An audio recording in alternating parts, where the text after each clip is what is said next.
comment j'ai mal géré la situation de réfugiés. Nous devons dépasser les petites divisions internes et nous mettre ensemble. Je décide avec mon gouvernement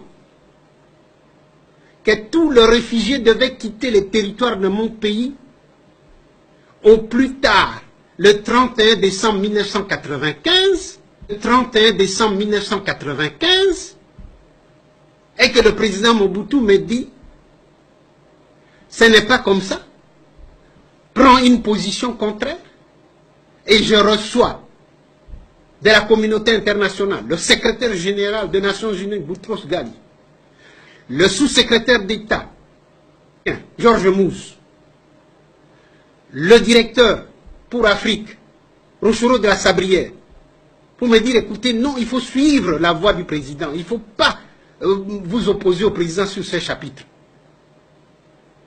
Alors que toute la population du Kivu avait mobilisé ses moyens de transport pour aider les réfugiés à rentrer. La vérité, c'est que la communauté internationale ne voulait pas, alors que la même communauté internationale, par 2 résolutions du Conseil de sécurité, a voté le déploiement des forces multinationales qui devaient constituer des couloirs de sécurité pour permettre aux réfugiés de rentrer dans leur pays dans la paix et la dignité. Cette même communauté internationale reviendra sans que les résolutions du Conseil de sécurité aient été démenties par d'autres résolutions, qu'on ne déploierait plus parce que le Rwanda venait de bombarder les camps des réfugiés et que tous les réfugiés sont rentrés. Ne sont plus rentrés dans la paix et la dignité. Sont rentrés avec baïonnettes sur leur dos. Non. Le vrai problème se pose en ces termes-ci. Si les réfugiés étaient rentrés dans la paix et la dignité, que le secrétaire général Boutros Ghali ne cessait de répéter, ils allaient récupérer leurs biens, leurs maisons, et allaient exiger des élections. Et en vertu des dispositions de la Charte des Nations Unies, un homme, une voix, les Hutus allaient revenir au pouvoir. La communauté internationale, Kagame et son pouvoir ne voulaient pas cela.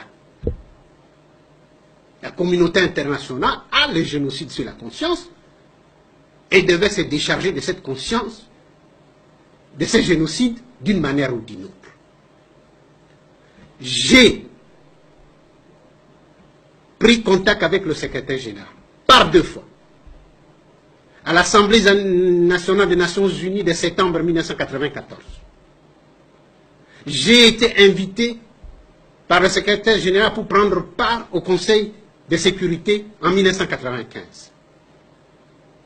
Il avait été entendu que je devais convaincre le membre permanent du Conseil de sécurité pour qu'il donne de l'argent de façon à permettre que le réfugié militaire et civil séparés puisse être installé loin de la frontière, conformément à la Convention de Genève et à la Convention de l'ONU. J'ai montré les sites à la Commission des Nations Unies qui a été dépêchée auprès de moi. La Commission a visité les sites. Lukano, Irebu, Kongolo.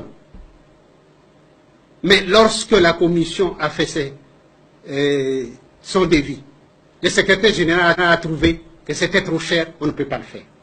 On n'a jamais séparé les militaires des civils. On les a laissés sur place. Je me pose une question. L'armée rwandaise ne dispose, ne dispose pas d'une force aérienne. Ni avion, ni pilote. Avec quoi a-t-on bombardé les camps de réfugiés? Qui a bombardé? Je sais qui a bombardé.